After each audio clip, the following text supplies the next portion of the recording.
दानवों का अंत करने वाले वासुदेव प्रसन्न होइए। मथुरा वासी हरे प्रसन्न होइए। यदुनंदन प्रसन्न होइए।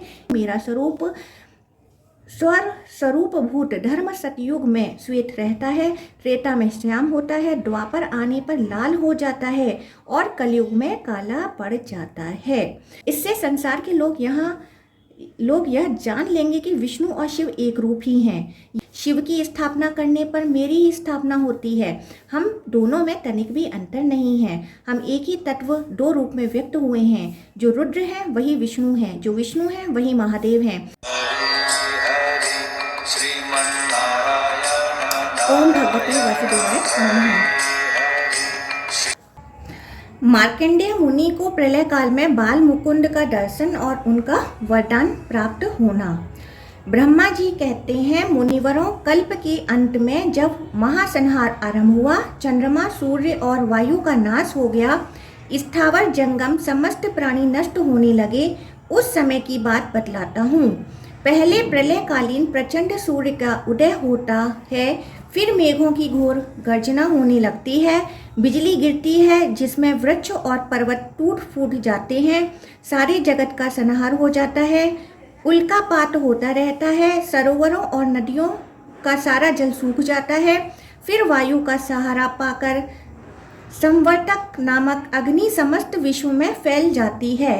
ऊपर से 12 सूर्य तपने लगते हैं, वह आग पृथ्वी को भेद कर रसातल में भी पहुंच जाती है और देवता, दानव तथा यक्षों को अत्यंत भय देने लगती है। पृथ्वी पर जो कुछ रहता है वह सब जलाकर नागलोक को भी दग्ध करती है और फिर क्रमशः नीचे के समस्त लोकों को तत्काल नष्ट कर देती है। 20 लाख योजन तक फैली हुई वायु और संवर्तक अग्नि देवता, असुर, गंधर्व, यक्ष, नाग और राक्षस सबको भस्म कर डालते हैं। ऐसे घोर महाप्रलय के समय परम धर्मात्मा मार्कंडेय मुनि अकेले ध्यानस्थ होकर बैठे थे। प्रलयाग्नि की लपट उनके पास भी पहुंची। उनके कंठ, तालु और होठ सूख गए। उस महाभयानक अग्नि को देखकर वे भय से विहल हो उठे और कोई रक्षक न पा सकने के कारण इधर उधर भागने लगे। उन्हें कहीं भी शांति नहीं मिली। वे सोचने लगे, क्या करूं, समझ में नहीं आता किसकी शरण में जाऊं। जिस प्रकार सनातन देव पुरुषेश का दर्शन करूं, इस प्रकार एकाग्र भाव से चिंतन करते करते वे महाप्रलय के कारणभूत सनातन दिव्य पद पुरुषेश नामक वटराज के पास पहुंच गए। उस दिव्य वट को सामने देख मुनि बड़ी उतावली के साथ उसके निकट गए और उसकी जड़ पर जा बैठे। वहां न तो कालाग्नि का भय था, न अंगारों की वर्षा का, न वहां संवर्तक अग्नि आ सकती थी और न वज्रपात आदि का ही डर था। तदंतर विद्युन्मालाओं से विभूषित गजराजाओं के समान कांति वाले महामेघ आकाश में घुमड़ आए। उन्होंने समूचे आकाश को ढक लिया और इतनी वृष्टि की कि पर्वत, वन और आकारों सहित समस्त पृथ्वी जल राशि में डूब गई। संपूर्ण दिशाएं पानी से भर गईं। मूसलधार वृष्टि करके वसुंधरा को डुबाने वाले मेघों ने उस भयंकर संवर्तक का अग्नि को बुझा दिया। इस प्रकार 12 वर्षों तक भारी वृष्टि होती रही। समुद्र ने अपनी मर्यादा छोड़ दी। पर्वत गल गल कर बह गए और पृथ्वी पानी में डूब गई। तत्पश्चात प्रचंड आंधी उठी। उस प्रबल प्रभंजन के वेग से सारे मेघ छित्र भिन्न हो गए। उसके बाद भगवान विष्णु उस भयंकर वायु को पीकर एकार्ण वन में शयन करने लगे। उस समय समस्त स्थावर जंगम का अभाव हो गया था। देवता, असुर, मनुष्य, यक्ष और राक्षस भी नष्ट हो गए थे। उस समय मार्कंडेय मुनि ने विश्राम के अनंतर श्री पुरुषोत्तम का ध्यान करने के पश्चात जब आंखें खोली तब पृथ्वी को जल में निमग्न पाया। वह वट वृक्ष, पृथ्वी, दिशा आदि, सूर्य, चंद्रमा, अग्नि, वायु, देवता, असुर और नाग आदि कोई भी दिखाई नहीं देते थे। मुनिवर मार्कंडेय ने भी स्वयं जल में गोते खाने लगे। जब उन्होंने तैरना आरंभ किया वे आर्तभाव से इधर उधर तैरते हुए भटकने लगे। उन्हें कोई अपना रक्षक नहीं मिलता था। उनके ध्यान करने से भगवान पुरुषोत्तम को प्रसन्नता हुई थी। अतः मुनि को भय से व्याकुल देख वह कृपापूर्वक बोले, उत्तम व्रत का पालन करने वाले बेटा मार्कंडेय, तुम अभी बालक हो, थक गए होगे। आओ आओ, शीघ्र मेरे पास चले आओ। अब तुम्हें डरने की आवश्यकता नहीं है, मेरे सामने आ गए हो। भगवान की यह बात सुनकर मुनि चिंता में निमग्न हो गए। सोचने लगे, क्या मैंने स्वप्न देखा है अथवा मुझ पर यह मोह छा गया है। यह विचार आते ही उनके मन में दुख नाशक बुद्धि का उदय हुआ। उन्होंने यह निश्चय किया कि मैं भक्ति पूर्वक भगवान पुरुषोत्तम की शरण में जाऊंगा।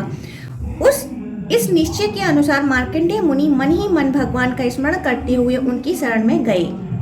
तब उन्होंने जल के ऊपर पुनः उस विशाल वटवृक्ष को देखा। उसके ऊपर सुंदर दिव्य पलंग बिछा हुआ था, जिस पर बाल रूपधारी भगवान श्री कृष्ण विराजमान थे। वह कोटि कोटि सूर्यों के समान तेजस्वी शरीर से दैदीप्यमान हो रहे थे। चार भुजा, सुंदर अंग, पद्मापत्र के समान विशाल नेत्र, शीर वर्ष चिन्ह से विभूषित वक्ष स्थल और हाथों में शंख चक्र एवं गदा थे। हृदय वनमाला से आवृत था। वह दिव्य कुंडल धारण किए हुए थे। गले में बहुत से हार शोभा पाते थे। दिव्य रत्नों से उनका श्रृंगार किया गया था। भगवान इस रूप में देखकर मार्कंडेय मुनि नेत्र आश्चर्य से खिल उठे। उनका शरीर रोमांचित हो गया। वे भगवान को प्रणाम करके बोले, अहो, इस भयानक एकारण वन में यह बालक कैसे निर्भय रहता है। इस प्रकार विचार करते हुए वे इधर उधर बह रहे थे। उनकी चेतना लुप्त होती जा रही थी। वे अपने उद्धार के लिए व्याकुल हो गए। उस समय उन्हें बड़ा खेद हुआ। इधर वट वृक्ष पर सोया हुआ बालक बाल सूर्य के समान प्रकाशित हो रहा था। वह अपनी महिमा में ही स्थित था। मार्कंडेय मुनि उस संपूर्ण तेजो में बालक की ओर देखने में भी असमर्थ हो गए। मुनि को अपनी ओर आते देख बालक ने हंसते हुए मेघ के समान गंभीर वाणी में कहा, बेटा, जानता हूँ तुम बहुत थक गए हो और अपनी रक्षा के लिए मेरे पास आए हो। अब शीघ्र ही मेरे शरीर में प्रवेश कर जाओ, यहाँ तुम्हें पूर्ण विश्राम मिलेगा। बालक की बात सुनकर मार्कंडेय मुनि कुछ बोल ना सके। वह भगवान की माया से मोहित हो विवश होकर बालक के खुले हुए मुंह में प्रवेश कर गए। उसके उदर में प्रवेश करने पर उन्होंने वहां अनेक जनपदों से घिरी हुई समूची पृथ्वी देखी। खारे पानी, इख के रस, घी, दही और मीठे जल के समुद्रों को देखा। जम्बू, प्लक्ष, सालमल, कुश, कौंच, साक और पुष्कर नामक द्वीपों का अवलोकन किया। भारत आदि संपूर्ण वर्ष और पर्वतों का निरीक्षण किया। सब रत्नों से संपन्न सुवर्णमय मेरुगिरी को भी देखा, जो अनेक प्रकार की रत्नमय शिखरों से विभूषित, अनेक कंदराओं से युक्त, नाना मुनिजनों से व्याप्त, भांति भांति के वृक्ष और वनों से परिपूर्ण, अनेक जीव जंतुओं से सेवित, अनेक आश्चर्यों से युक्त, बाघ, सिंह, सुअर, चवरी, गाय, भैंसे, हाथी, हरिण, वानर तथा अन्य जीव जंतुओं से सुशोभित एवं अत्यंत मनोहर था। इंद्र आदि अनेक देवता, सिद्ध, चारण, नाग, मुनि, यक्ष, अप्सरा तथा अन्य स्वर्गवासियों से उस पर्वत की पूर्ण शोभा हो रही थी। इस प्रकार शोभा में सुमेरु पर्वत को देखते हुए वे बालक के उदर में भ्रमण करने लगे। उन्होंने क्रमशः हिमवान, हेमकूट, निषद, गंधमादन, श्वेत, दुर्धर, नील, कैलाश, मंदरगिरी, महेंद्र, मलय, विंध्य, पारियात्र, अर्बुद, अप्सरा, सुक्तिमान तथा मैनक आदि बहुत से पर्वतों को देखा। उन्होंने इस लोक में जितने भी चराचर भूत देखे थे, वह सब उन्हें भगवान की कुक्षी में दृष्टिगोचर हुए। अथवा बहुत कहने की क्या आवश्यकता। ब्रह्मा से लेकर कीट पर्यंत संपूर्ण स्थावर जंगम जगत, भूलोक, भुर्वलोक, स्वर्गलोक, महरलोक, जनलोक, तपलोक, शक्तिलोक, अतल, वितल, सुतल, पाताल, रसातल और महातल रूप ब्रह्मांड को उन्होंने बाल रूपधारी भगवान के उदर में देखा। उस समय मार्कंडेय जी की सर्वत्र बैरोकटोक गति थी। भगवान की कृपा से उनकी स्मरण शक्ति का लोप नहीं होता था। वे भगवान के उदर में संपूर्ण जगत का अवलोकन करते हुए घूमते फिरते, किंतु उनके शरीर का कहीं अंत नहीं मिला। तब वे वरदायक देवता श्रीहरि की शरण में गए। इस समय सहसा वे वायु के वेग से खींचकर भगवान के खुले हुए मुख से बाहर निकल आए। बाहर निकलने पर उन्हें पुनः मनुष्यों से शून्य सारी पृथ्वी एकार्ण वर्ण के जल में निमग्न दिखाई दी थी। साथ ही वट वृक्ष की शाखा पर पलंग के ऊपर विराजमान शिशु रूपधारी भगवान का भी दर्शन हुआ, जो संपूर्ण जगत को अपने उदर से लेकर विराजमान थे। उनका वक्षस्थल श्रीवत्स चिन्ह से सुशोभित, नेत्र पद्मापत्र के समान विशाल, श्री अंग पीताम्बर से आच्छादित थे। उनकी 4 सुभज भुजाएं शोभा पा रही थीं। भगवान ने देखा मार्कंडेय मुनि मुख से निकलकर जल में तैरते हुए अचेत से हो रहे हैं। तब उन्होंने हंसकर कहा, बेटा क्या तुमने मेरे उदर में रहकर विश्राम कर लिया? वहां घूमते समय तुमने क्या क्या आश्चर्य देखा? मुनि श्रेष्ठ, एक तो तुम मेरे भक्त, दूसरे थके मांदे और तीसरे मेरे शरणागत हो। अतः तुम्हारा उपकार करने के लिए मैं तुमसे बातचीत करता हूँ। इधर मेरी ओर देखो तो सही। भगवान का यह वचन सुनकर मार्कंडेय मुनि का रोम रोम हर्ष से खिल उठा।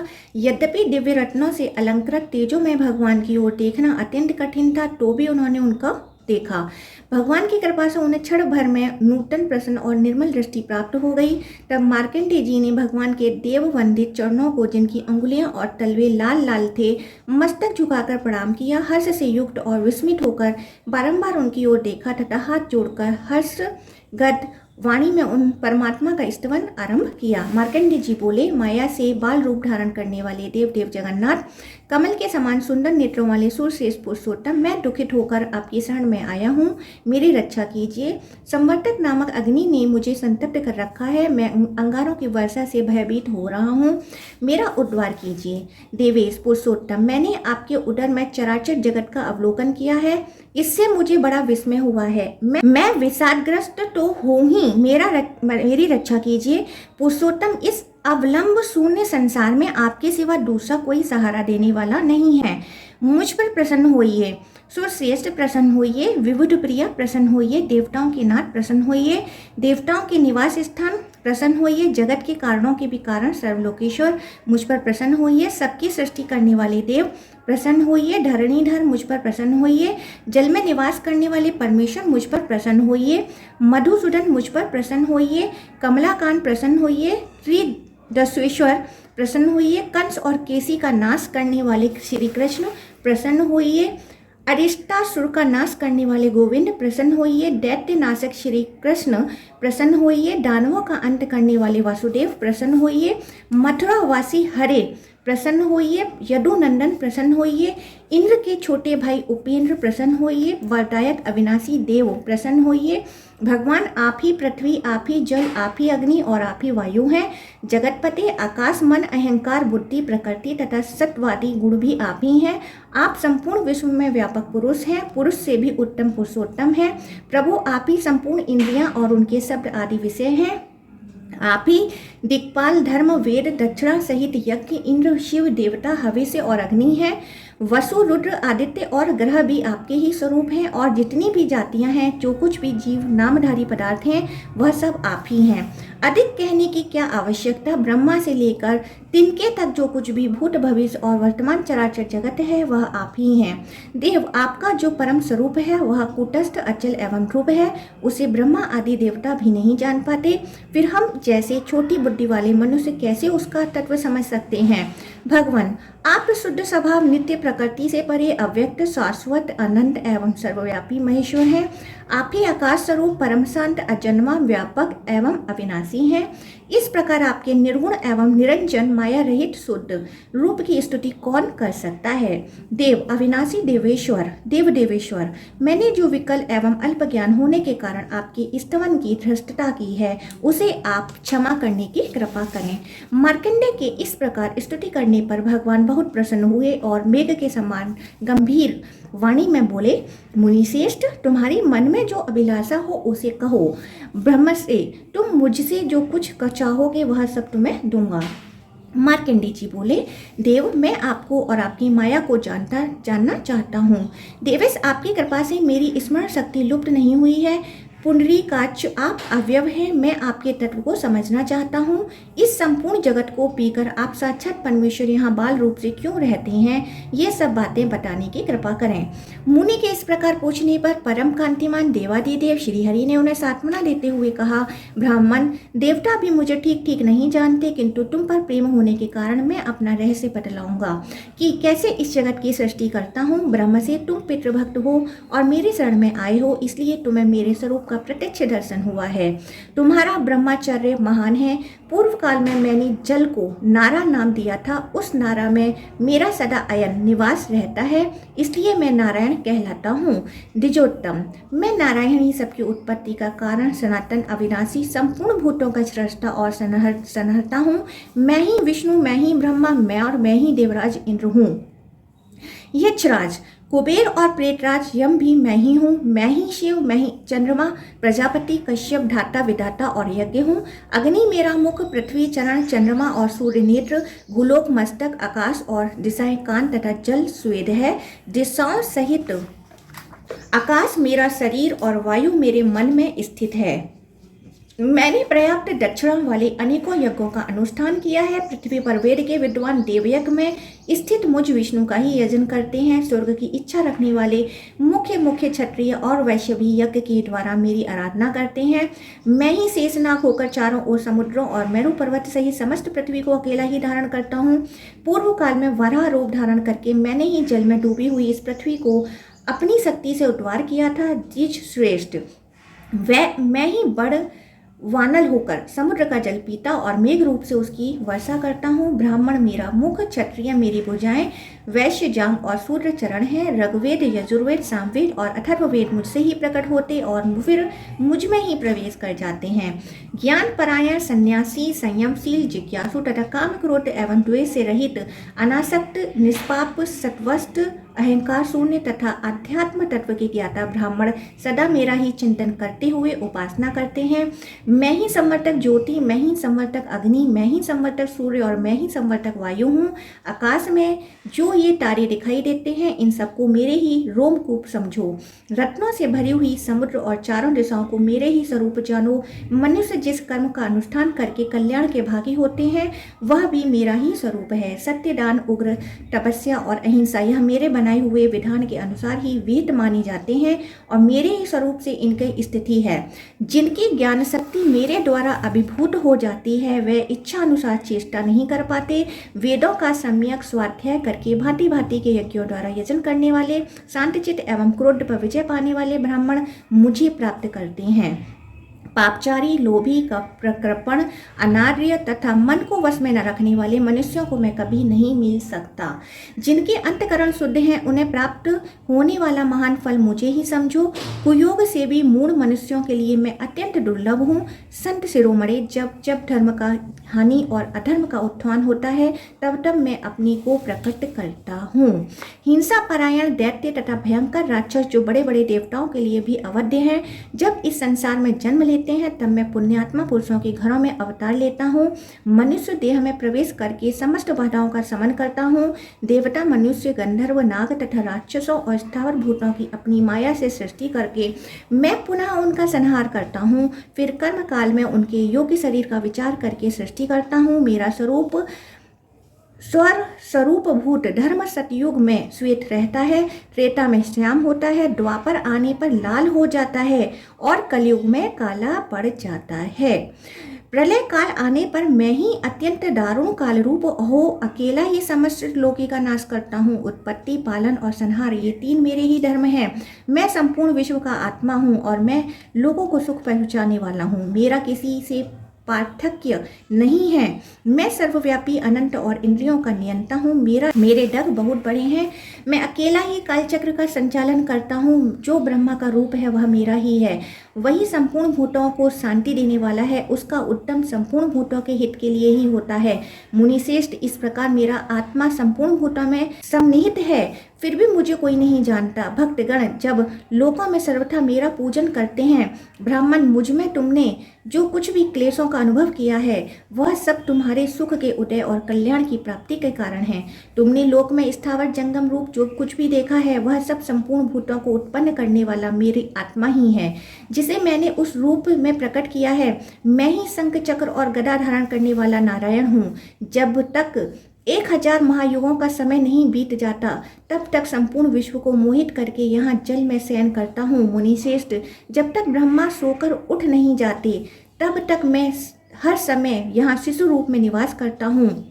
विपेंद्र, मुझ ब्रह्मा रूपी परमात्मा ने अनेक बार संतुष्ट होकर तुम्हें वरदान दिए हैं। समस्त चराचर जगत का नाश होकर सब कुछ एक कारण वन में मग्न हो जाने पर तुम मेरे ही आज्ञा से यहाँ आ निकले हो। फिर जब मेरे शरीर के भीतर प्रविष्ट हुए हो तब मैंने तुम्हें संपूर्ण जगत का अवलोकन कराया है। या वहाँ संपूर्ण लोगों को देखकर तुम विस्मय में पड़ गए और मुझे समझ नहीं पाए। तब तुरंत ही मैंने तुम्हें अपने मुख से बाहर निकाल दिया और जो देवता और असुरों के लिए दुर्जय है उस समय आत्म तत्व का तुमसे वर्णन किया है। ब्रह्मा से जब तक महातपस्वी ब्रह्मा जी जागते नहीं तब तक तुम यही निर्भय होकर सुखपूर्वक विचरो। उनके जागने के बाद मैं अकेला ही समस्त भूतों और उनके शरीरों की सृष्टि करूंगा। इतना कहकर भगवान ने मुनिवर मार्कंडेय जी से पूछा, मुनि, तुमने जिस अभिप्राय से मेरी स्तुति की है उसे कहो, मैं तुम्हें शीघ्र ही उत्तम वरदान दूंगा। भगवान का यह कल्याणमय वचन सुनकर मार्कंडेय मुनि सहसा उनके चरणों में गिर पड़े और इस प्रकार बोले, देवेश, मैंने आपके उत्कृष्ट स्वरूप का दर्शन किया, इससे मेरा सारा मोह दूर हो गया। नाथ, अब मैं आपकी कृपा से यह चाहता हूँ कि संपूर्ण लोगों के हित, भिन्न भिन्न भावनाओं की पूर्ति तथा शैव और वैष्णवों के विवाद निवारण के लिए मैं इस परम उत्तम पवित्र पुरुषोत्तम तीर्थ में भगवान शिव का बहुत बड़ा मंदिर बनवाऊं और उसमें शंकर जी की प्रतिष्ठा करूं। इससे संसार के लोग यह जान लेंगे कि विष्णु और शिव एक रूप ही हैं। यह सुनकर भगवान जगन्नाथ ने पुनः महामुनि मार्कंडेय जी से कहा, ब्राह्मण, तुम मेरी आज्ञा से शीघ्र ही एक मंदिर बनवाओ और उसमें नाना भावों की पूर्ति एवं आराधना के लिए परम कारणभूत भुवनेश्वर लिंग की स्थापना करो। उनके प्रभाव से तुम्हारा भगवान शिव के लोक में अच्छे निवास होगा। शिव की स्थापना करने पर मेरी ही स्थापना होती है। हम दोनों में तनिक भी अंतर नहीं है। हम एक ही तत्व दो रूप में व्यक्त हुए हैं। जो रुद्र है वही विष्णु है, जो विष्णु है वही महादेव हैं। वायु और आकाश की भांति हम दोनों में कोई अंतर नहीं है। जो अज्ञान से मोहित हैं वह इस बात को नहीं जानते कि जो गरुण ध्वज हैं वही वृषभ ध्वज हैं। अतः ब्राह्मण, तुम अपने नाम से शिवालय बनवाओ और देवादिदेव भगवान से उत्तर की ओर एक सुंदर तीर्थ सरोवर का निर्माण करो। वह तीर्थ मनुष्य लोक में मार्कंडेय हृद के नाम से विख्यात होगा। उसमें स्नान करने से सब पापों का नाश हो जाएगा। मार्कंडेय मुनि से यूं कहकर सर्वव्यापी जनार्दन वहीं अंतर्धान हो गए।